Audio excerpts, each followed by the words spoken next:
သူနဲ့ဝနာဘာပြဿနာဖြစ်တာလဲဆိုတာကျွန်တော်မသိဘူးဗျာ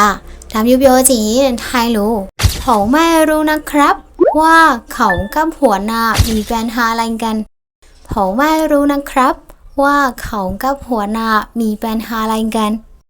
ဆိုတာဆိုတဲ့စလုံးပါနေတော့ဝါဆိုတဲ့စလုံးနဲ့ဆက်ပေးရမယ်အနောက်ကအကြောင်းအရာကိုအရှိမရေးရမယ်အရှိကအကြောင်းအရာကိုအနောက်မှာရေးရမယ်နော်ဒါကြောင့်မလို့ผมไม่รู้นะครับကျွန်တော်မသိဘူးဗျာဆိုတာကိုအရှိရရေးတယ်เขากับหัวหน้ามีปัญหาอะไรกัน